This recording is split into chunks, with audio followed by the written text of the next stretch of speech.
జగిత్యాలలో BRS working president KTR మాట్లాడుతున్నారు. ఇప్పుడు లైవ్ చూద్దాం. పట్టణం కోసమో పోలేదు. దయచేసి నేను మిమ్మల్ని కోరేది ఒకటే, మీ వల్ల ఎమ్మెల్యే అయ్యిండు, మీరు చేస్తే ఎమ్మెల్యే అయ్యిండు. నిజంగా రేషం ఉంటే డాక్టర్ సంజయ్ రేవంత్ రెడ్డి నేను ఒక్కటే అడుగుతున్నా, దమ్ముంటే పదవికి రాజీనామా చేసి తిరిగి ప్రజల దగ్గరికి రా. చెప్తారు నువ్వు చేసింది కరెక్టా కాదా, ప్రజలు చెప్తారు. మీకు ఒక రెండు విషయాలు నేను చెప్పాలా. మొదటిది ఏంటి అంటే, కొంతమంది అంటాను, అన్నా ఆనాడు మనం అధికారం ఉన్నప్పుడు కూడా కాంగ్రెస్ వాళ్ళని చేర్చుకున్నాం కదా, కాబట్టి ఇప్పుడు వాళ్ళు చేసేది కూడా కరెక్టే అని కొంతమంది అక్కడక్కడ కాంగ్రెస్ వాళ్ళు సన్నాయి నొక్కులు నొక్కుతారు. మనం చేసిన దానికి వాళ్ళు చేసిన దానికి తేడా ఏందో మీకు తెలవాలి. ఈ పార్టీ ఫిరాయింపులు ఎవరు చాలు చేసిండ్రో కూడా మీకు తెలవాలి.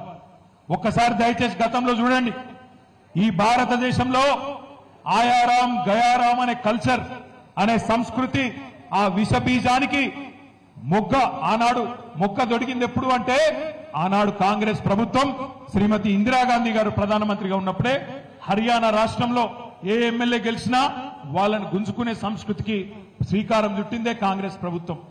అందుకే భారతదేశంలో అంటారు, ఆయారాం గయారాం అనే సంస్కృతిని ఈ దేశ రాజకీయాల్లో తీసుకొచ్చిందే కాంగ్రెస్ పార్టీ. ఆ తర్వాత 2004లో మనతో పొత్తు పెట్టుకున్నారు.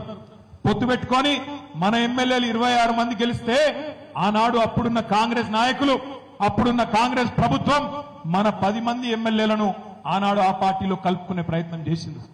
చేసిన తర్వాత 2014లో ఈ రాక్షసులతో కొట్లాడి ఇదే కాంగ్రెస్ పార్టీ మెడలు వంచి మీ ఆశీర్వాదంతో, తెలంగాణ ప్రజల దయతో ఆనాడు కేసీఆర్ గారి నాయకత్వంలో Telangana సాధించుకున్నాం.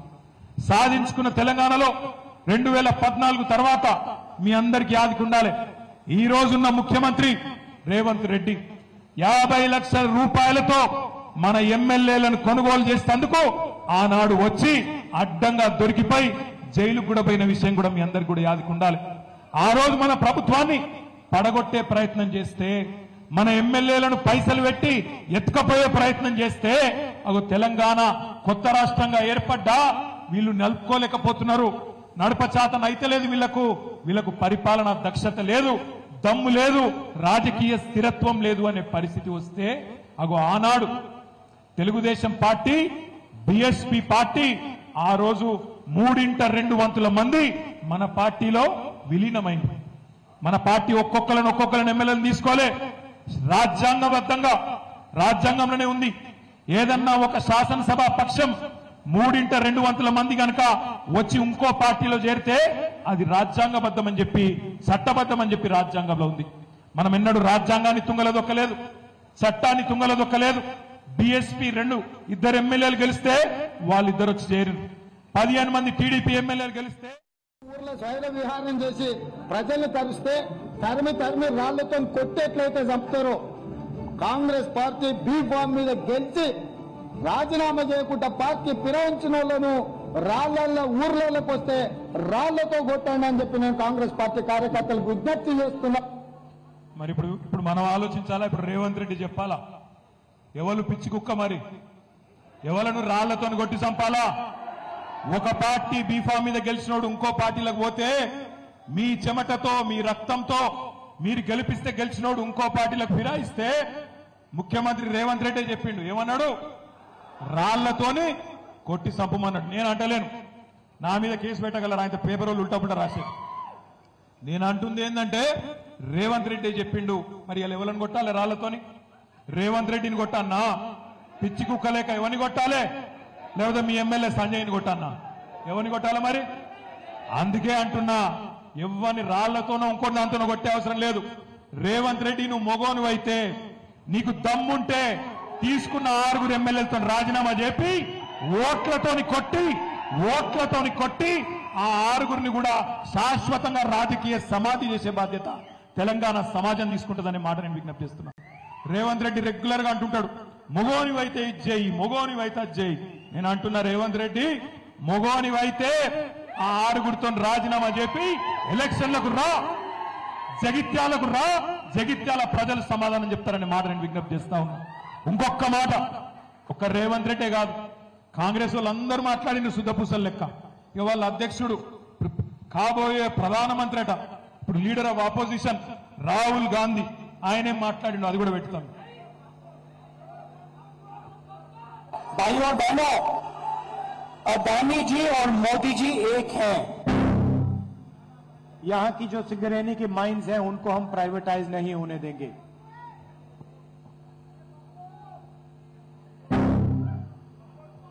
I don't think democracy has been as much at risk, the constitution has been as much at risk as it is today.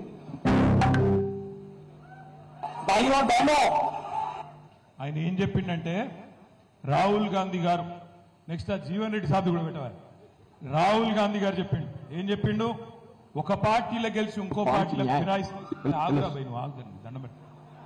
ఒక పార్టీలో గెలిచి ఇంకో పార్టీలో ఫిరాయిస్తే ఆటోమేటిక్ డిస్క్వాలిఫికేషన్ చేస్తా అని నరికిండు. రాహుల్ గాంధీ ఎక్కడనో కదా హైదరాబాద్ తుక్కుగూడలా మీటింగ్ పెట్టి మేనిఫెస్టోలో పెట్టి, ఇప్పుడే రమణ యాద్ చేస్తుండు, మేనిఫెస్టోలో కూడా పెట్టిండు. మేనిఫెస్టోలో పెట్టుడే కాదు, దానికి ఒక అందమైన పేరు పెట్టిండు, న్యాయం అట, న్యాయం, పాంచ్ న్యాయ్ అని పేరు పెట్టిండు. ఆ పాంచ్ న్యాయాలు ఏమున్నది, ఎవడన్నా ఒక పార్టీలో గెలిచి ఇంకో పార్టీలో పోతే దొంగలలో కలిస్తే వాని ఆటోమేటిక్ డిస్క్వాలిఫికేషన్ చేస్తా అని ఈ మొగడే చెప్పిండు ఈ సిపాయి. దాని మీదకెళ్ళి పాపం మన జీవన్ రెడ్డి సాబ్ 2-3 రోజులు ఆగమాగమైంది.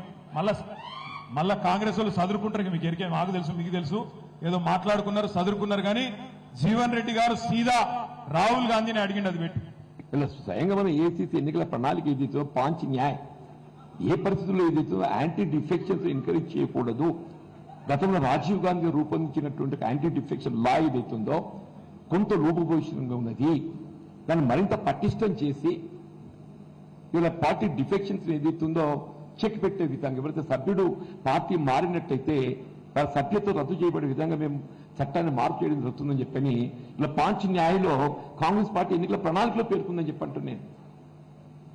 దానికి భిన్నంగా ఇవన్నీ జరుగుతుంటే నాకు రియల్లీ ఫెల్ట్ మీ మాటల్లో ఒక ఇలా స్వయంగా మనం ఏసీసీ ఎన్నికల ప్రణాళిక ఏదైతే పాంచ్ న్యాయ్, ఏ పరిస్థితుల్లో ఏదైతే యాంటీ డిఫెక్షన్స్ ఎంకరేజ్ చేయకూడదు.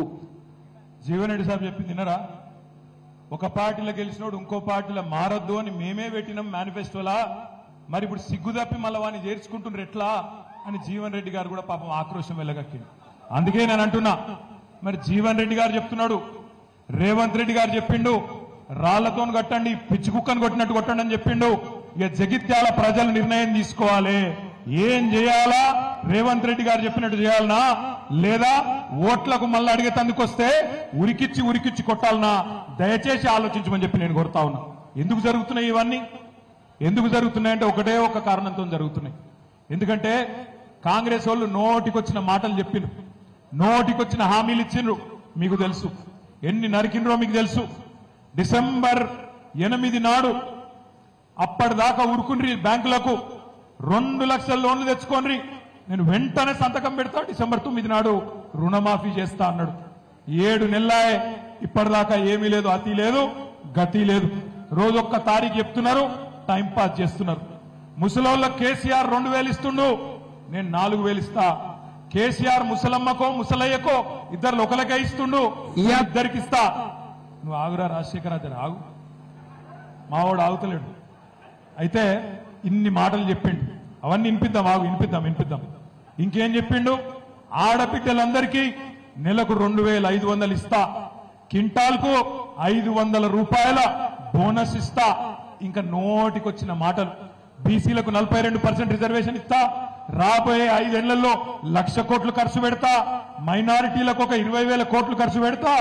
నోటికొచ్చిన హామీలు, నోటికొచ్చిన మాటలు, 420 హామీలు, ఒకటి కాదు, 2 కాదు, 420 హామీలు ఇచ్చి గద్దెల కూర్చున్నాడు రేవంత్ రెడ్డి కాంగ్రెస్ ప్రభుత్వం.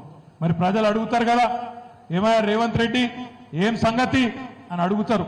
అందుకే భయపడి ఏం చేస్తున్నాడు, ఎక్కడ కాంగ్రెస్ ఎమ్మెల్యేలలో కూడా ముసలం ముడుతుందో, ఎక్కడ ప్రజల ఒత్తిడికి తట్టుకోలేక కాంగ్రెస్ వాళ్ళు బేజారైతారో, అందుకే కొంతమంది ఎమ్మెల్యేలను కొనుక్కొని అక్కడ కొన్ని పైసలు వారేసి కొనుక్కొని కూర్చోబెట్టుకుంటే బొమ్మలోలే, మీ సంజయ్ ఓలే బొమ్మలోలే కూర్చుంటారని చెప్పి ఆయన ఆలోచన. ఒక్కసారి వినండి, రేవంత్ రెడ్డి ఏమేం హామీలు ఇచ్చిండు తెలంగాణ ప్రజలకు, ఒక్కసారి వినండి అని చెప్పి నేను కోరుతా ఉన్నా. ఇవాళ రుణమాఫీ చేసిన వాళ్ళందరినీ నేను విజ్ఞప్తి చేస్తున్నా. ఎంబడే బ్యాంకు పోయి 2 లక్షలు తెచ్చుకోండి. జనవరిలో డిసెంబర్ 9 నాడు నేను రాగానే మాఫీ చేస్తా. ఇవాళ చంద్రశేఖరరావు ఏమనుకుంటున్నా అంటే రుణమాఫీ చేసిన ఓట్లు నాకు పడతాయని. నేనేం చెప్తున్నా అంటే రుణమాఫీ అయిన వాళ్ళందరూ ఎంబడే పోయి మళ్ళీ 2 లక్షల రుణం తెచ్చుకోరి. డిసెంబర్ 9 నాడు నేను అవి మాఫీ చేస్తా. కాబట్టి రైతులందరికీ నేను విజ్ఞప్తి చేస్తున్నా. ఇప్పుడు రుణమాఫీ అయిందా? రుణమాఫీ డిసెంబర్ 9 నాడు సంతకం పెట్టిండా? మరి దాన్ని దృష్టి మరల్చాలంటే ఏం చేయాలి? ఎమ్మెల్యేలను కొనుక్కోవాలి, గుంజుకపోవాలి, గొర్రెలను బర్రెలను కొన్నట్టు వాళ్ళని కూడా తీసుకుపోయి దొడ్లు కట్టేసుకోవాలి. ఇంకోటి పెట్టుకుంటే 2000 వస్తుంది. కానీ ఒక్క నెల వాయిదా పడ్డాదంటే వచ్చే నెల మేము 4000 ఇస్తాం. మా అక్కలకు మా పెద్దమ్మలందరికీ నేను చెప్తున్నా, వచ్చే నెల నుంచి ఇంటికి కరెంటు బిల్లు కట్టాల్సిన పని లేదు. మీ కరెంటు బిల్లు కాంగ్రెస్ పార్టీ కట్టది. ₹1 కూడా కరెంటు మీకు కట్టాల్సిన పనే లేదు. టీవీ పెట్టుకోవచ్చు, ఫ్యాన్ వేసుకోవచ్చు, మంచిగా బాజాప్తా కరెంటు బిల్లు లేకుండా మీరు గృహలక్ష్మి పథకం కింద మీకు కరెంటు బిల్లు వస్తుంది.